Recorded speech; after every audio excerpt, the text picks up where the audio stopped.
Olá pessoal, Celso Mosna aqui novamente.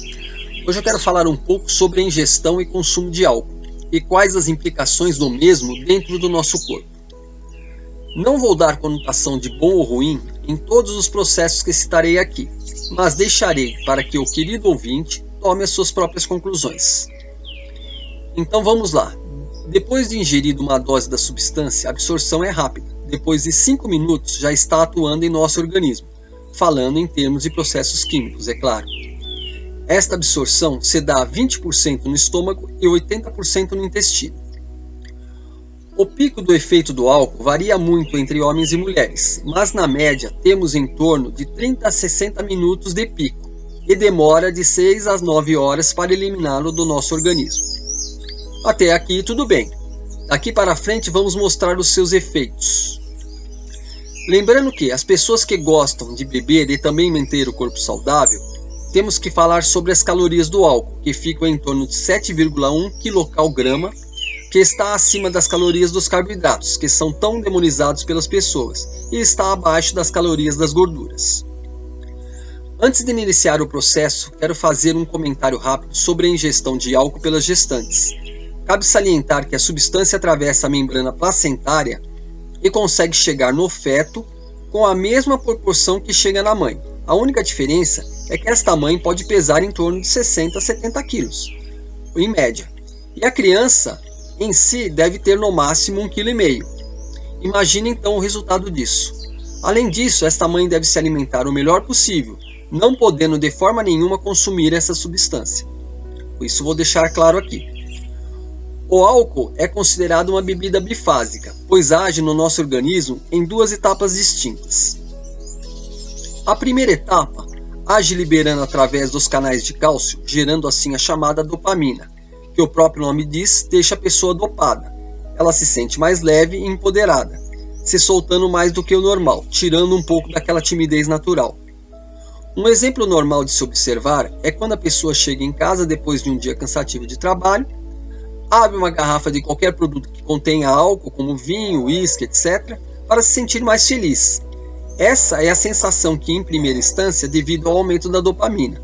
A pessoa se sente bem, leve e tranquila. A segunda fase, ao contrário da primeira, deixa a pessoa triste, deprimida e melancólica, pois os canais que atuam nesse momento, no processo químico do corpo, são os canais de cloreto, nos receptores GABA, devido à primeira etapa do processo ser de curta duração.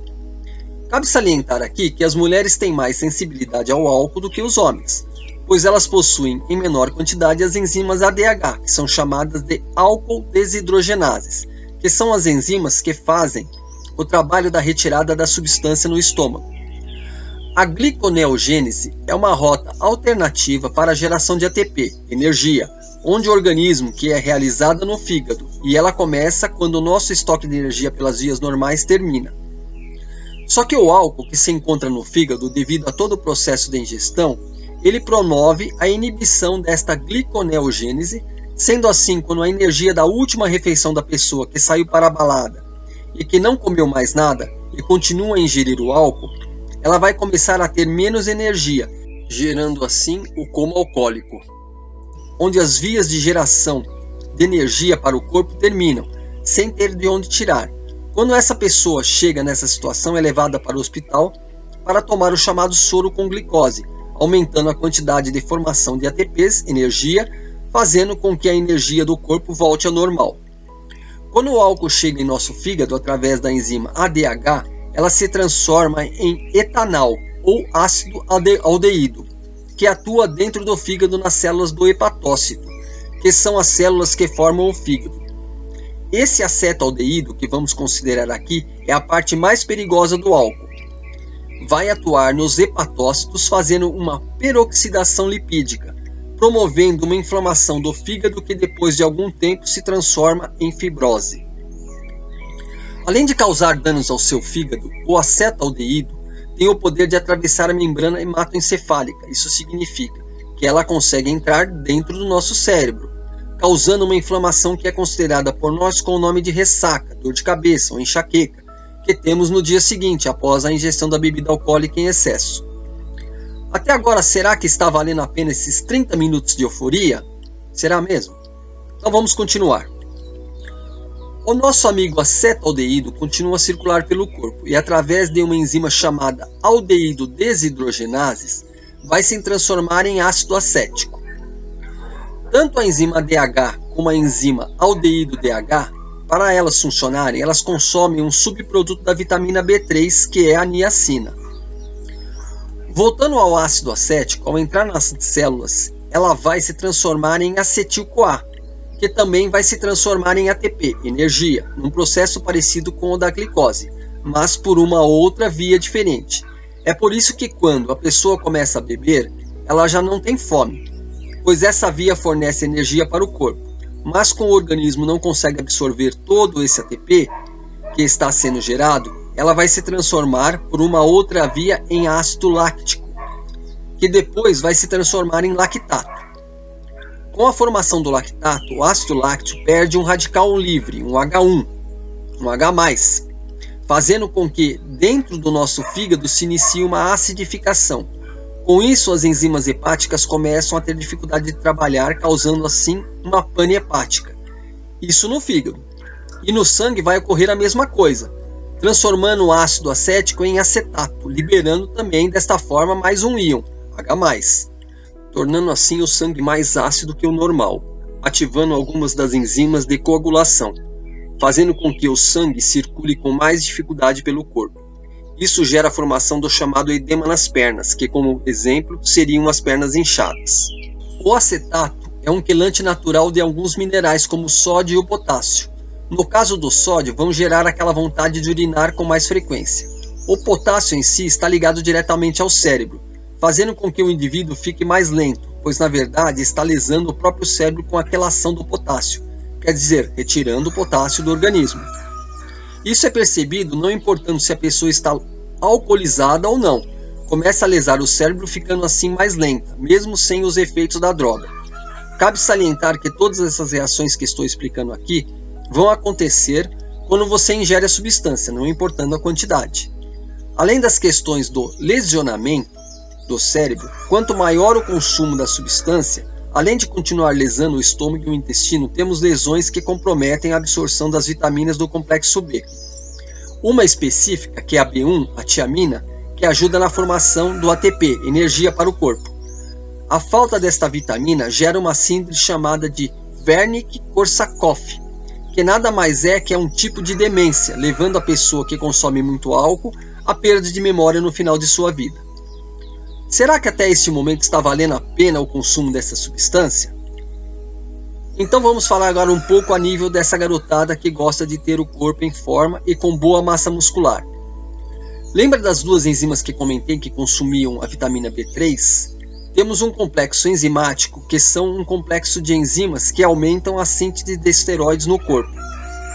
Este nome é dado a um grupo de hormônios esteroides naturais que vão dar origem à nossa massa muscular de forma natural. O colesterol bom vai ajudar na produção da testosterona, que só é formada através da hidroxiesteroides desidrogenases, que utiliza a vitamina B3 para este processo. Mas com o consumo do álcool, ela diminui bastante no organismo, prejudicando a produção da testosterona. E não é qualquer colesterol que vai se transformar em testosterona. Por esse processo, o colesterol oxidado devido à peroxidação lipídica lá no fígado, como já havia comentado anteriormente, gerando um colesterol ruim, que vai se transformar lá nas artérias em placas de gordura, que são chamados os ateromas, que depois de um tempo vão gerar um infarto. Lembra quando que eu comentei que a ingestão do álcool em primeira instância aumenta a dopamina?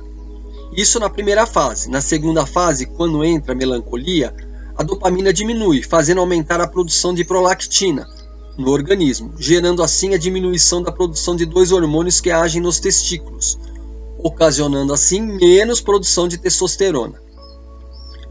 Bom, até aqui, como podemos ver, a conclusão é óbvia.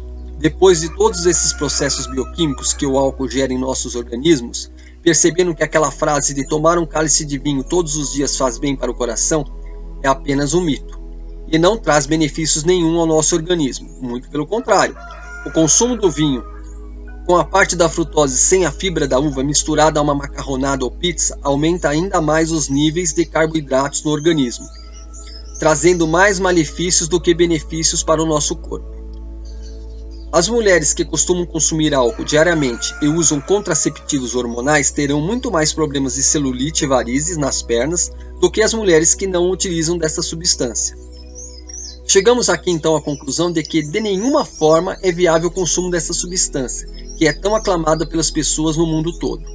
Isto é um equívoco, mostrando assim que a Matrix que foi criada neste planeta é muito perfeita e que as informações passadas na mídia não revelam a bioquímica da verdade atrás desse produto tóxico para o seu corpo. Se depois disso tudo que eu mostrei aqui para vocês continuarem a ingerir essa substância, já sabem o futuro que lhes aguarda lá na frente, e que com certeza não será um dos melhores. Este áudio vai deixar muitas pessoas tristes e descontentes em ouvir as coisas que foram passadas, mas que na verdade todos esses áudios que estou fazendo vão chegar a um alinhamento que será exemplificado mais à frente. Então eu não tinha como fugir deste tópico. Agradeço a todos que ouviram até o final este áudio, e se quiserem compartilhar este conhecimento com a família e amigos, seria muito bom. Todos nós precisamos buscar um conhecimento fora da caixinha, para descobrir que muitas das coisas que parecem boas aos nossos olhos não são boas para o nosso corpo. Vou deixar aqui na descrição de onde foi feita a pesquisa para todas essas informações. Quero hoje fazer uma referência para São Bento do Sapucaí, de uma loja de produtos naturais, onde podemos comprar alimentos que nutrem o nosso corpo ao invés de só preenchê-los com porcarias. Vou deixar na descrição o link do Instagram da loja, para que vocês possam entrar em contato e aproveitarem ao máximo dos alimentos saudáveis. Vou ficando por aqui então, e se assim vocês desejarem, nos vemos no próximo encontro marcado. Obrigado.